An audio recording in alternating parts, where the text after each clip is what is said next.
I'm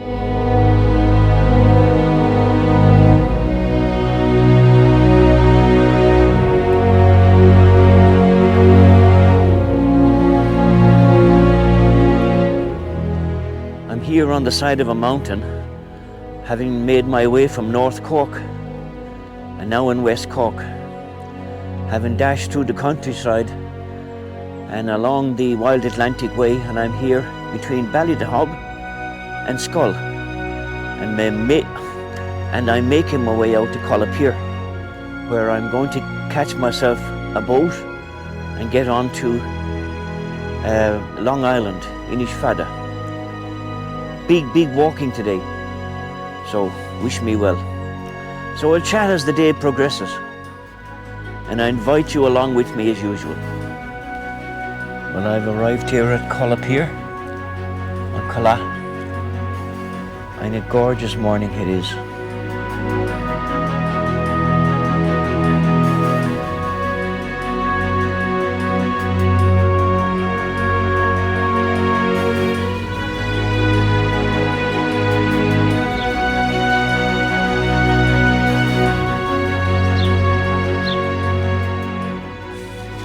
Once again, I picked a good day. It's 07:22 a.m. So there's nobody around as yet. So this is Colapere, and you board a boat here for Long Island.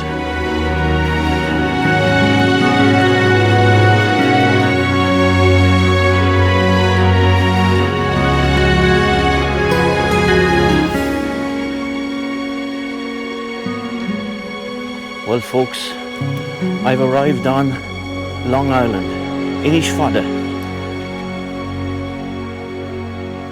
So here on Long Island, in gorgeous weather. Now as I head on my way up the gravel pathways and roads less travelled, I'm getting my first taste of a new island. This is my first time ever being on Long Island, Inishfada.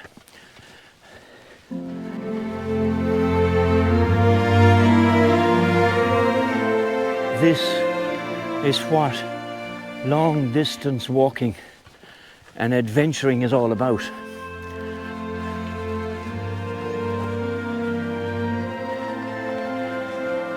Now, quite a lot of houses around here, and at first glance they all seem to be holiday homes.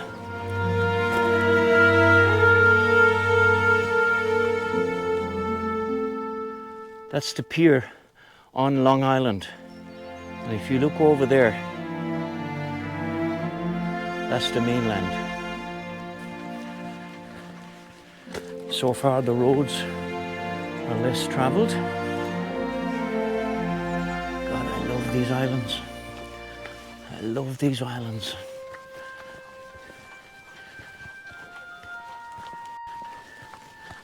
Once again, folks, I find myself alone with an island to myself. So what other way would I like it? I just love being out and about. And when I go to the offshore islands, I enter a new hemisphere in my life. A sort of a metamorphosis takes over.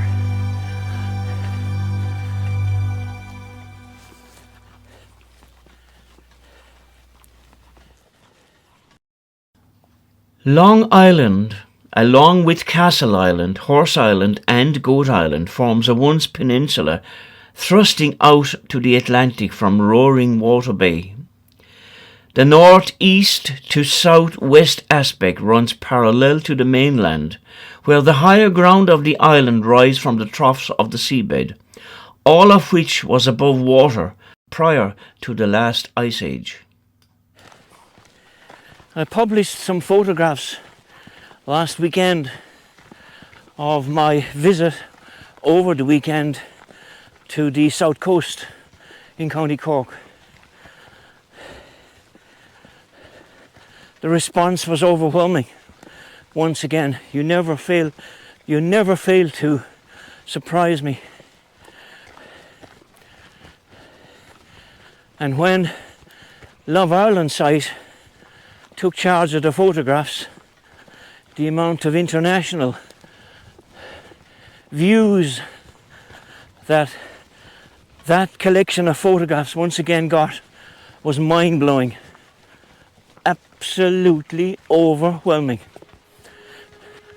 There are 7 partially inhabited islands in the West Cork Roaring Bay chain of islands. This is the 6th one that I'm actually have walked. The 6th one. I have one more to go. So in the next week or so, that one will be tackled on foot.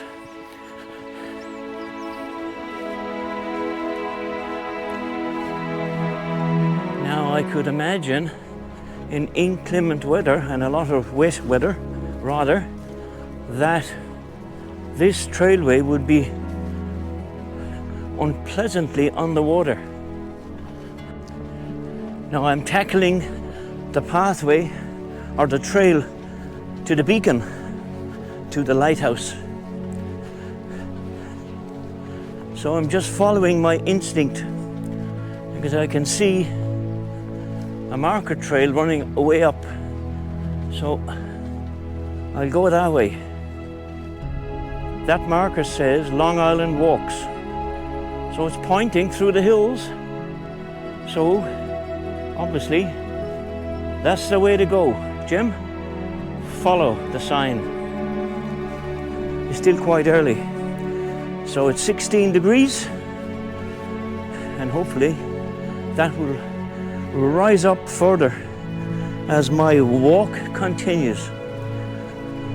Just want to say to you all, thank you for tagging along. Hopefully I won't tire you out. It's beautiful here. And this wild cotton, once again, that we saw on another West Cork island 2 weeks ago, is growing along here, blowing gently in a lovely warm breeze. And what you got here is wild cotton as it gently flutters in a beautiful warm breeze at 9:35 in the morning here on Long Island. If you look out there and you can pinpoint, you can see the Fastnet Lighthouse, a great big chunk of granite with a long, tall, slender structure precariously sitting on the right-hand side of it from my perspective. The Fastnet Lighthouse. Folks and friends, admire the backdrop. Admire the peace and the quietness here is overwhelming. Oh my goodness, it's overwhelming. Now the terrain here is different. It consists of a rutted track. I don't think vehicles have been up here as a sign of a lot of walking, but hopefully this eventually leads to the beacon. I've been planning this island for a while. I've been waiting for a day, for a convenient day to extract myself at 4:30 a.m. get packed and hit the long road to West Cork to walk this island. And today, this morning, it's happening. All good things comes to those who wait. One of the best places to view this gorgeous island is on a small road west of Schull, which gives panoramic view of Carbery's mythical 100 Isles. My goodness, this morning it is so calm and so beautiful. Usually on an offshore island you get a breeze and you get all kinds of crappy weather from time to time, but just take a look at that. The sun silhouetting through the bog of cotton there on the right hand side of your picture, and ahead of me there is the beacon. So that's the next destination. I become a different person when I go on these long walks. Long Island is a slender 5 kilometers long and only a half a kilometer wide. The standout feature on Long Island is its beautiful lighthouse at its eastern tip, Copper Point, which has since 1865 guided mariners into the safe haven of Skull. So the beacon comes into view. Another famous one of my sayings, well, I can't claim ownership of the saying. The following saying is, those who seek shall find. I've been seeking it out, and then I find. The beacon at the eastern end of Long Island in West Cork. Why is the eastern end of Long Island called Copper Point? Because there was a copper mine close by, one of many such enterprises that were seen in West Cork in the 19th century. Now, the rather treacherous part begins here. I'm sure the rope and the steel securing posts weren't put there for beauty. So we'll take our time and traverse the rough and ready pathway. Now an urge has come upon me, so I'm going to put the bird in the air here whilst it's so calm and so peaceful. Explorations on the island were started in the 1840s by the Cornish mining engineer Captain William Thomas. He wrote a Roaring Water Journal post for us a couple of years ago. William sank a trial shaft for 10 fathoms, about 60 feet, and extended a level south from this shaft for 3 fathoms. No metal bearing load was found, and the mine was abandoned. Traces of these workings can still be seen not far from the lighthouse. It's slightly ironic, perhaps, that the name Copper Point arrived from somewhere and stuck.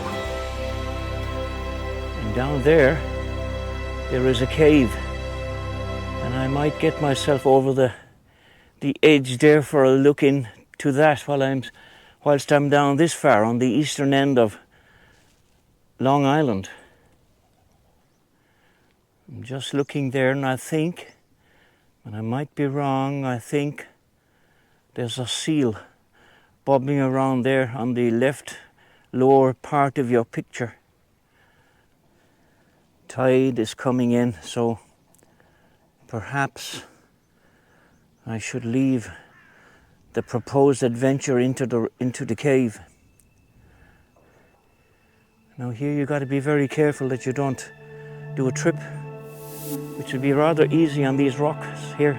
They're quite precarious, but the ocean is the bay is so still.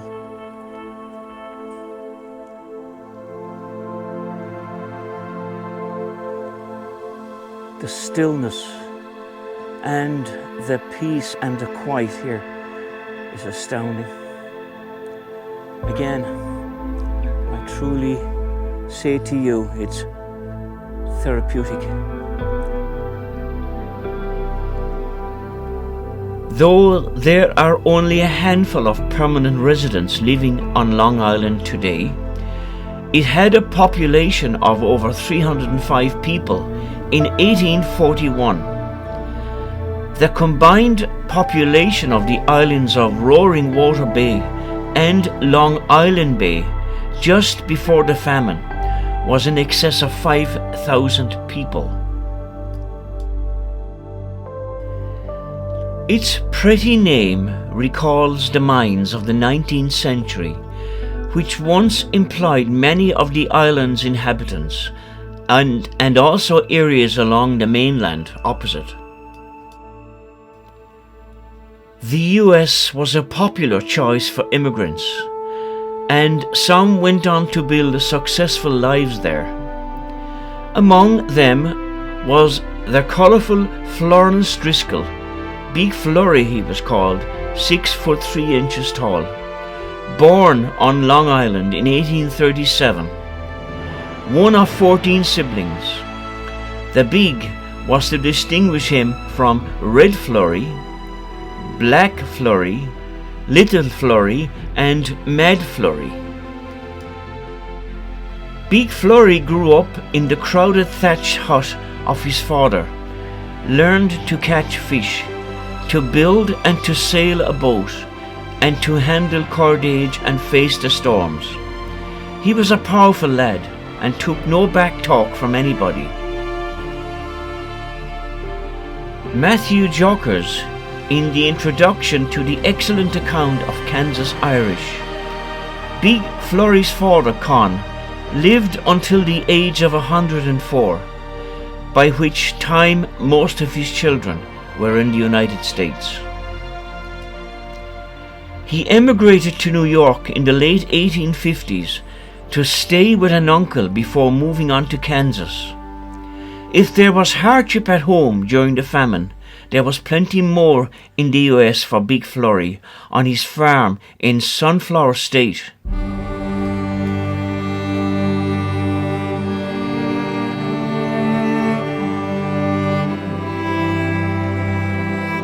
The sun continues to beam down upon me, and what a day to be alive. What a day to be alive. How lucky am I to have this island all to myself again today. My first time on this island, but I got it to myself. 17 degrees now, folks. 17 degrees, and it's warming up. Looking off there towards the lighthouse, I can see a big cruise liner. It's probably departed Cove this morning early. It's sailing away off in there to a deep, misty blue horizon. Whilst they're all on board, enjoying the trappings of five-star luxury, I'm here on an offshore island, enjoying the trappings of being on foot with my lunch in my backpack. And hey, I wouldn't trade it for the world.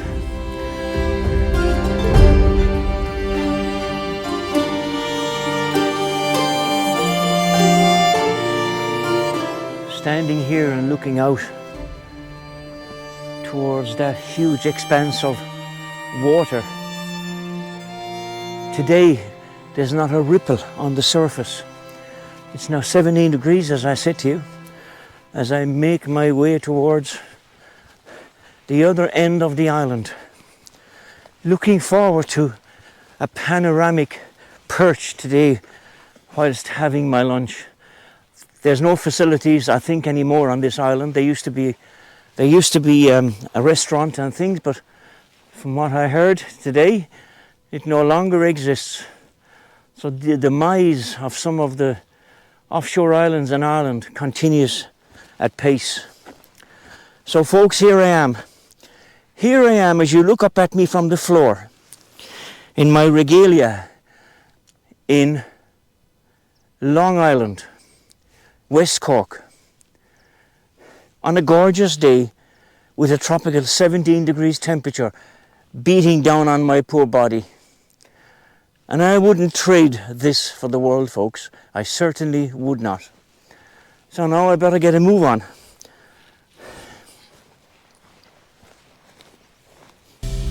In the 1840s, Long Island had over 300 inhabitants, and the remains of this can be seen by the many abandoned cottages and ruins that are left and scattered around the island. Now I've reached another part of the island, and you look at these derelict, abandoned homes. Like the boats there, St. Bridget on your right. The only inhabitants now would be the wildlife. It's a pity, really. It really is.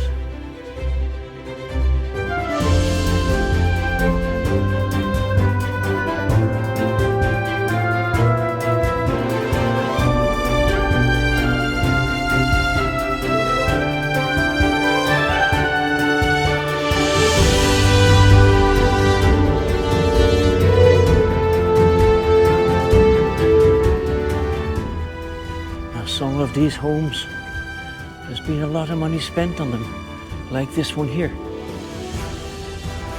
But it seems to be boarded up, locked up. It's a holiday home. It hasn't been used for a while. It looks rather derelict. Well, it looks neglected, put it that way.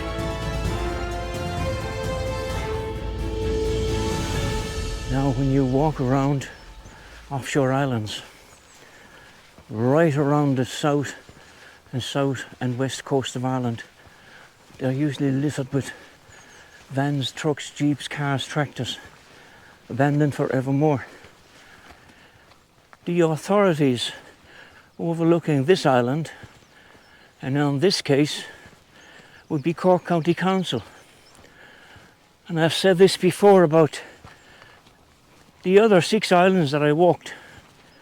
They need to do a survey, physical survey on the island, and assess the amount of derelict and abandoned vehicles that are scattered in all the nook and crannies and offshore islands, and have them removed.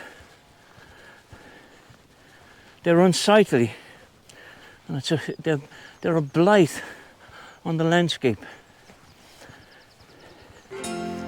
Now, folks, all of you looking at this from faraway lands, you've always seen the humorous postcards about sheep and livestock on the roads, an Irish traffic jam. Well, I can assure you, here on Inishfada, no such traffic jam. Now, I think I'm coming up to an abandoned school, and these really pull up my heartstrings. Happy days of kids.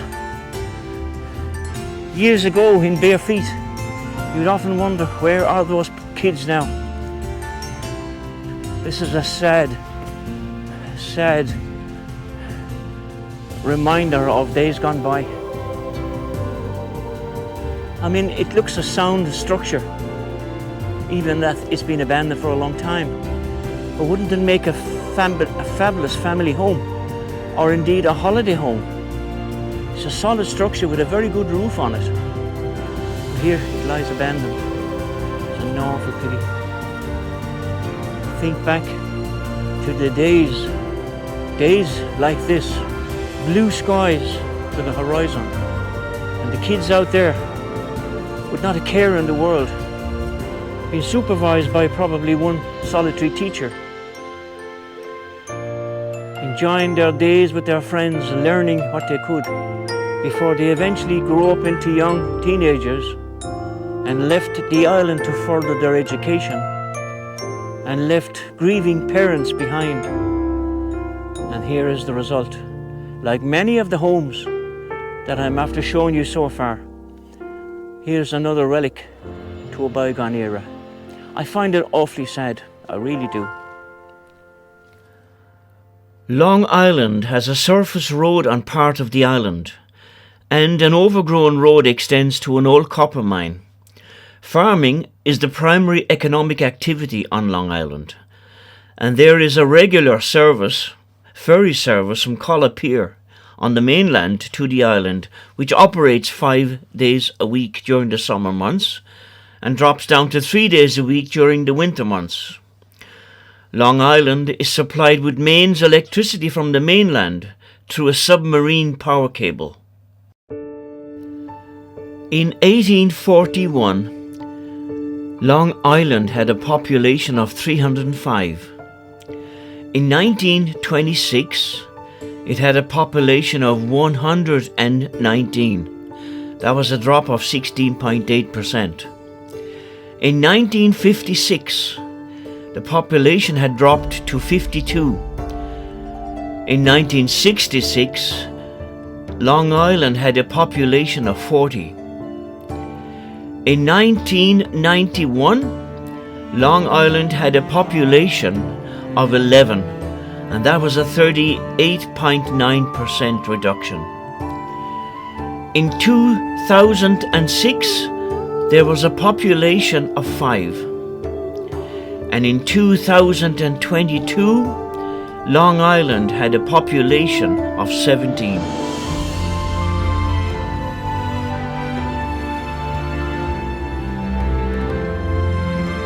The first motor vehicle on Long Island was an ex-post office van bought by Joe Woolley in 1973 from Margaret Newcomb. She and her husband, Ben, had just arrived over from the UK and bought Collar House in Schull. The van was bought at an auction in South London sometime in the 1960s. It was taken over here to Long Island at high tide on Kieran Malay's ferry boat, Carycraft, and used for driving practice up and down Long Island by Joe. Now you can see here some of these cottages, these old stone cottages, have been bought and are now being renovated to a high-spec solar panels, etc., etc. It's nice to see these cottages being renovated and being used once again for the purpose that they were originally built for in the first place, many, many years ago.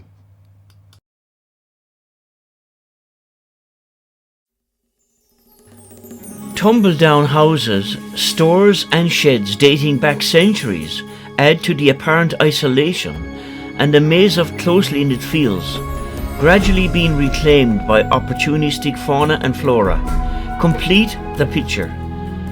Walkers and birdwatchers and boaters will be in their element here on Long Island, enjoying an afternoon whilst keeping an eye out for otters, seals, dolphins, whales, and the occasional basking shark. I thoroughly recommend anyone to make a visit and take in the alternative lifestyle that is governed by a minimal population and a hidden and sequestered location. Long Island, formerly called Inishfada, or the Isle of Dogs, and it is traditionally stated that in 830 such a violent tempest occurred that the sea broke over the island and forced it asunder in 3 parts. It is situated on a fine harbour of the same name and forms one side of the entrance to Roaring Water Bay. Though not more than 1/4 mile wide, it is nearly 2 miles in length and comprises about 154 acres of land, chiefly under tillage and tolerably well cultivated by the spade.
crossing over here to the very end of the island. A lot of steep, jagged and dangerous cliffs along here to my left hand side. So I'm on the extreme opposite of Long Island now from where I was this morning at the lighthouse. Now the cliffs here are quite exposed and there appears to be a lot of erosion. So I'll mind myself and stay away from acquiring spectacular photographs. Now I've travelled, as I said, along the absolute length of the island. Now you can see the jaggedness. There's a cave over there, again, quite exposed. There's been a lot of erosion and a lot of rockfall. But there's a rope hanging off a paling post. Get it right, Jim. There in the middle of your picture, with a rope dangling from it and trailing down to near the gravel surface, sea level. And I reckon that's been put there to help people go down and guide them back up. Today, I'm going to leave that adventure to some other idiot. I've been minding myself all my life, and I don't want to do myself an injury now. I've got more than myself to worry about. As you can see there to the left of your picture, there's been a lot of erosion and heavy rockfall. But that's a very sheltered cove. As I said, this rope is attached to a paling post that's not very secure and is trailing off down over the edge of the precipice. And there's a rock wall there that some people built many moons ago. And unfortunately, I wouldn't think that the man or men that made that wall are still amongst us. Now I can understand and appreciate that a lot of people wouldn't be inclined or indeed encouraged to go visiting offshore islands. Lots of things you have to take into consideration, weather primarily, but then boats and piers and distances to travel, etc., etc. And some people don't like braving the elements, and on offshore islands the elements can really whip your ass. Now today, a totally different story. The place is rugged and wild, and I reckon can be very windswept. But today, it's rugged and it's wild and it's sun-drenched. So now we're at the extreme other end of the island.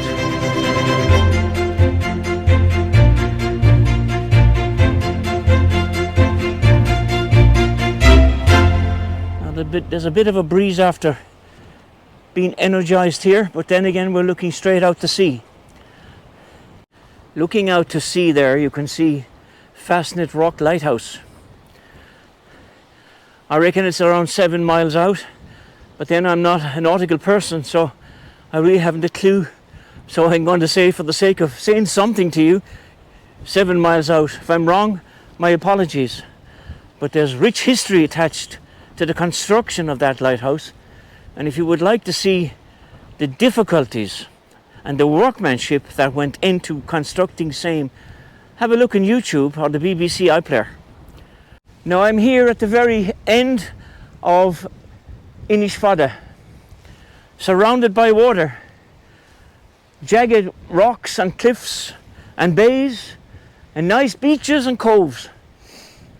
But today I won't be putting my foot in the Ishka, in the water. I've got a lot of islands still to do. Now I'm getting from this extremity right back up into the island. Okay, so come along with me. So folks, the Atlantic Ocean there to my right, with the Fastnet Rock lighthouse.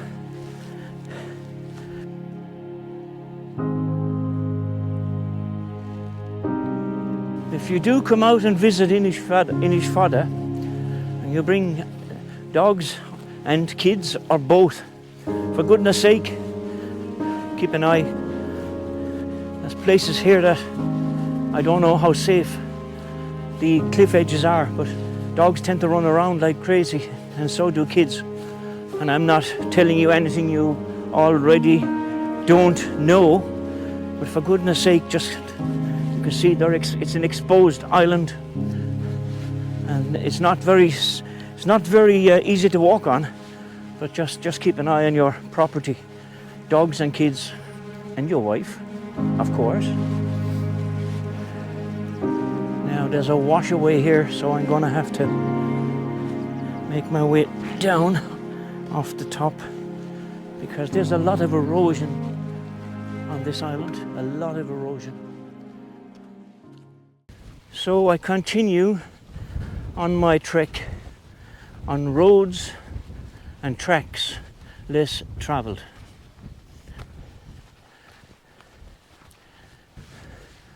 The washing is hanging on a clothesline here at this cottage, and it's blowing profusely in the wind.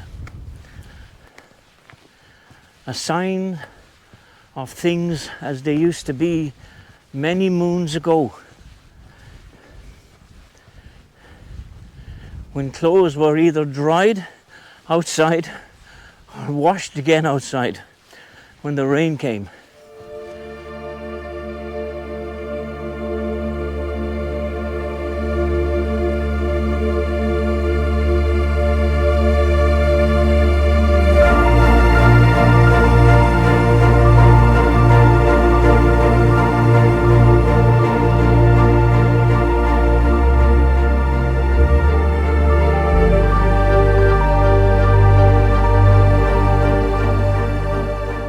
Here we have another sad relic from times past. In its day, it was a substantial family home, made of stone and just clay mortar. And then again is another ghostly shell from times past. But take a look at the view that the people from a bygone age would have enjoyed. But I suppose when I think now about it, in those times and hardship and oppression, the last thing that people wanted to enjoy was the view. Feeding and keeping themselves warm and holding on to their properties would have probably been the list of priorities. Now, having had a comprehensive walk around the 2 up and 2 down cottages, quite a number of them have been renovated, added to, and I don't know if they're being lived in permanently or are they just holiday homes. But it is nice to see them being restored somewhat. But there are a lot of ghostly shells sitting in the landscape on Inishfada. There's a little stiff breeze after coming on board. As you can see by the plastic entangled on the devil's rope, barbed wire. Now folks, I just want to reiterate, if I may, and with your permission, this island, Long Island, is truly worthy of your visit. I'm showing it to you today now in all its glory, courtesy of the golden orb, as I call it. But you can see today that it would be worth visiting here, but it is an island to walk. I suppose you could bring your bike over here. The roads aren't vast. It's a walking island. And I truly and sincerely recommend it. I've recommended every island to you over the years that I've walked. And nobody come back and said, yeah, You were wrong, Jim. I didn't like that place, blah, blah. Now, perhaps you didn't visit him at all. It's none of my business. And I'm not being paid by West Cork Tourism. But this island is worth a visit. Today, glorious. And now right down here, I'm going to take my lunch in the sunshine. And there's a pathway here, and it says Cuas na Gwilana. Cuas na Gwilana. So we'll have a wander down here and perhaps find a place to have lunch. As I head on my way here, I've come to a sort of a secluded cove. And over the tip of the ground I can see 2 picnic chairs and a table in situ. And there's been a bit of manicuring done around here over the years by somebody, some kind-hearted people or person. And this table and 2 chairs are beckoning me to get my posterior on one and have my lunch in the sunshine. In case you think I'm kidding you, well, there you go, the proof of the pudding. But there's a rocky cove down there, and there's a lot of fishing net paraphernalia marking the spot as it heads down there to the ocean. Well, folks, they say he who seeks shall find. So I found this place during my long walk around Inishfada. The shelter, the vegetation, the sound of the Atlantic Ocean lapping onto the rock foreshore there in a secluded cove. The sun is beating down on me at 21 degrees, I kid you not. The backpack is here and the lunch is within. And I am now going to uncover that and sit here for 20 minutes and enjoy my lunch.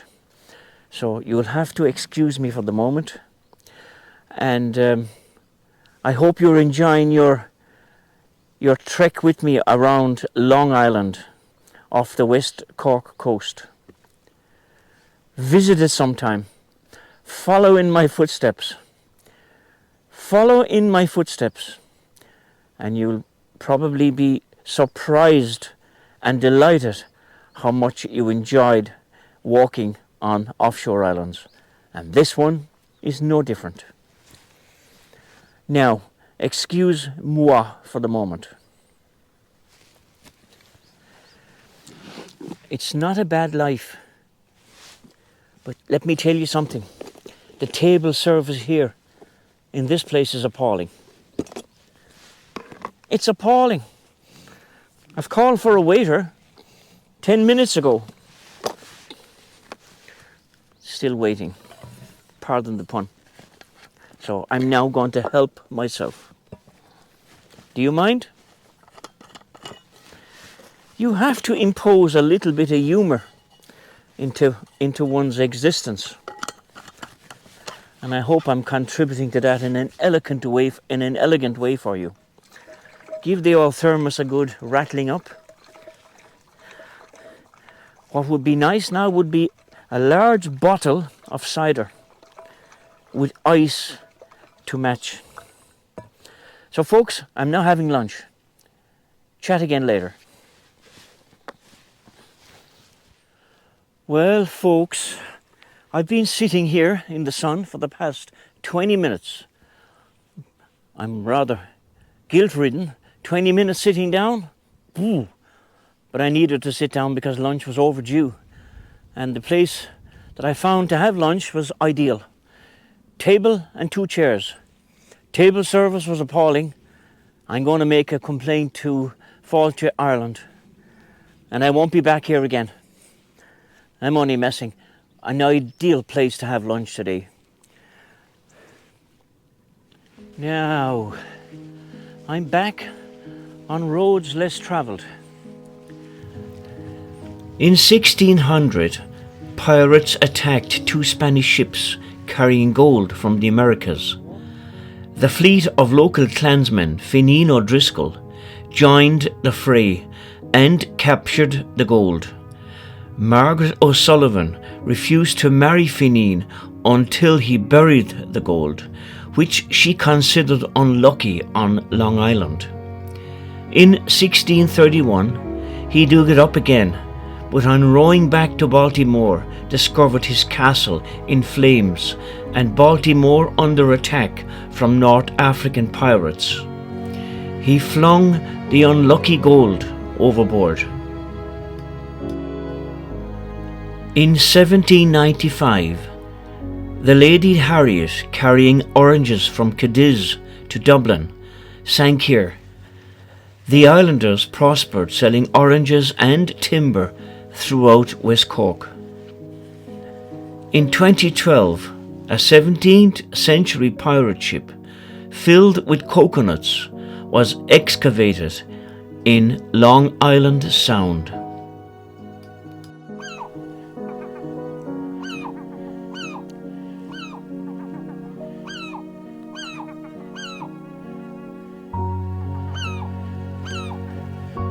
A capsized lifeboat from the torpedoed Lusitania was dragged ashore on Long Island in 1915. It contained the bodies of 6 Americans.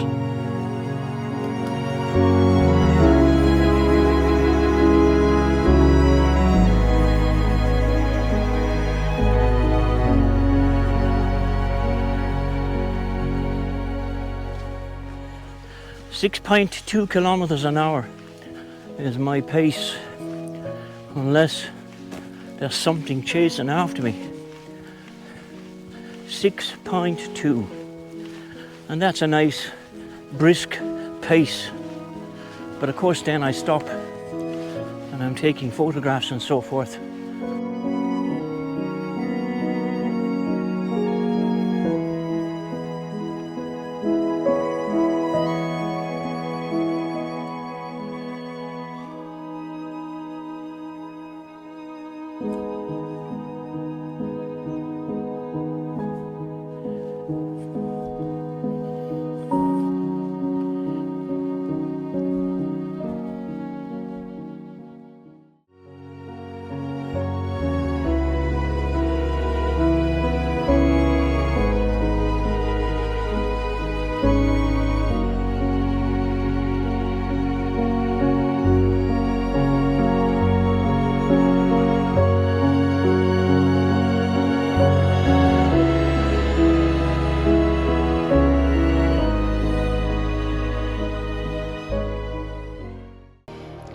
That concludes today's adventure to Long Island on Elon Fodder. I'm back now on the mainland and I'm here in Schull, the nearest town to Collipier, which is the embarkation point for Long Island. So thank you for tagging along with me. I appreciate the company as always. Today we were all blessed with the most beautiful weather. 21 degrees right now.